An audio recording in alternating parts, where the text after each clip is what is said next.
Hello everyone, good afternoon. আশা করি তোমরা সবাই অনেক ভালো আছো। আমিও কিন্তু বেশ ভালোই আছি। আরেকটি নতুন ব্লগে তোমাদের সবাইকে ওয়েলকাম জানাই। আই হোপ আজকের এই ব্লগটা তোমাদের ভালো লাগবে। তো সম্পূর্ণ ব্লগটা দেখার জন্য অনুরোধ রইল। এখন সময় হচ্ছে প্রায় 12:30 নাগাদ। আজকে আমি 12:30 থেকে শুরু করলাম, তো তোমরা সঙ্গেই থেকো।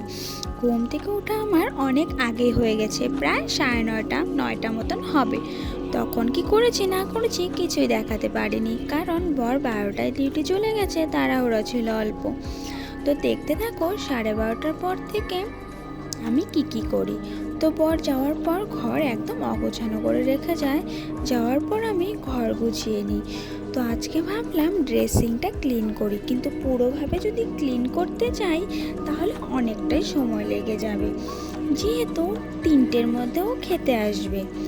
তাই কোনো মতো আজকে মুছে নিলাম, তারপর টেবিলটা মুছে নিলাম। আর আমার বললাম না, সেই দিন কাজের সাথে সাথে একটু পান খেলে মনে হয় আমার আরও অনেক এনার্জি বেড়ে যায়।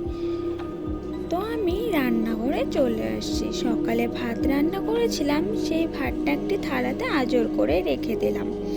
আর প্রেসারটা ধুয়ে নিলাম, যেহেতু আমি একটু পরে ডাল বসিয়ে দেব। আর সকালে যদি 8টায় ডিউটি চলে যায় তো আমাকে রান্না করতে হয় না। আর 12:30টায় ডিউটি চলে গেলে সকালের খাওয়া দাওয়া করেই আমি পাঠিয়ে দিই, কারণ সে কখন আসে তার কোনো ঠিক নেই। আর যদি 8টায় যায় তাহলে পাক্কা 2টো, 2:30, 3টের মধ্যে এসে পড়ে। তারপর আজকে সেরকম আমার কিছু খাওয়ার একদমই ইচ্ছে নেই, একদম নর্মাল খাওয়ার ইচ্ছে, যেহেতু এই 2 দিন অনেক মাছ মাংস খাওয়া হয়ে গেছে। তো আজকে ভাবছি একদমই নর্মাল খাবো। আমার বর মসুর ডাল খেতে একদমই ভালোবাসে না, আমারও সেরকম একটা ভালো লাগে না, তবুও কী করবো, খেতে তো হবে কিছু না কিছু দিয়ে। তারপর দেখো ডালটা আমি ভালো করে ধুয়ে নিলাম। আর আমি না ডাল যখন ধুই একটু লবণ দিয়ে ধুয়ে নিই, কারণ ডালের একটা যে পিছলা ভাব থাকে সেটা কেটে যায়। এরপর কিছু বাসন ছিল সেগুলো ধুয়ে নিই পটাপট। কালকের কড়াই ছিল, বরের বন্ধুরা মিলে সবাই ঘরে মাংস বানিয়েছিল। তো আমার কালকে ধোয়া হয়নি, কারণ আমার কালকে বাড়ি থেকে আস্তে আস্তে প্রায় 11টা মতন বেজেই গেছে। তারপর বেসিনটা একটু ভালো করে ধুয়ে নিলাম। আর বেসিন যদি নোংরা হয়ে থাকে আমার একদমই ভালো লাগে না। আর আমি যতটা পারি ঘরটাকে গুছিয়ে রাখার চেষ্টা করি, আমার ছোট্ট একটা স্বর্গ বলে কথা। তারপর সবজি তরকারিগুলো কেটে নিলাম। তারপর সবজি কাটতে কাটতে দেখি সেই হোলি খেলার কতগুলো লোক আসছে, তারা ঠাকুরের জন্য টাকা নিচ্ছে। আর আমি সেই 10 টাকা দিয়ে দিয়েছি, তার বেশি আর দিতে পারিনি, যেহেতু ভগবান যতটুকু দেবে আমি ততটুকুই দেবো।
তো ডালটা জাল দিয়ে হলুদ দিয়ে আমি আগে ঘুটুনি মেরে নিলাম আর একটু জাল করে নামালাম। এরপর সবজি যে বানাবো সাজনা চচ্চড়ি, সেই জন্য একটু জিরে আর সর্ষা বেটে নিই ততক্ষণে। তো আমার ডাল হয়ে গেছে, এবার আমি সবজিটা বসিয়ে দেব। প্রথমে একটু তেল দিয়ে নিলাম, আর আমি যতটা পারি তেল কম দিয়ে খাওয়ার চেষ্টা করি। তারপর পরিমাণ মতো একটু জিরে সম্বার দিয়ে টমেটোগুলো আর লঙ্কাগুলো ছেড়ে দিলাম, একটু লবণ দিলাম এগুলোতে, কারণ টমেটো একদম পেস্ট হয়ে যায় তাহলে। এরপর সাজনা আলু ছেড়ে দিয়ে একটু ভাজা ভাজা করে নিলাম। এরপর এদিকে ভাবলাম ভাতটা আমি বসিয়ে দিই, যেহেতু খেতে আসবে। আর আমি সবজিতে নুন আর হলুদ দিয়ে নিলাম, তারপর জিরে বাটাটা দিয়ে দিলাম, একটু ভাজা করে জল দিয়ে দিলাম। এদিকে এগুলো ধোয়ার বাকি ছিল। সবাই বড়রা বলে শিলপাটা নাকি এভাবে ফেলে রাখতে নেই, কাজ শেষ হওয়ার পরেই ধুয়ে দিতে হয়। তারপর সবজি হচ্ছিল ওইদিকে, আর আমি ভাবলাম সম্পূর্ণ ঘরটা এদিকে ছেড়ে নিই ততক্ষণে, তাহলে তাড়াতাড়ি হয়ে যাবে। তারপর সবজি হয়ে গেছে, নামিয়ে অমনি গ্যাস মোছা শুরু করে দিলাম। আর রান্না করতে যতক্ষণ সময় না লাগে, রান্না শেষ হওয়ার পর পরিষ্কার করতে তার থেকেও বেশি সময় লাগে।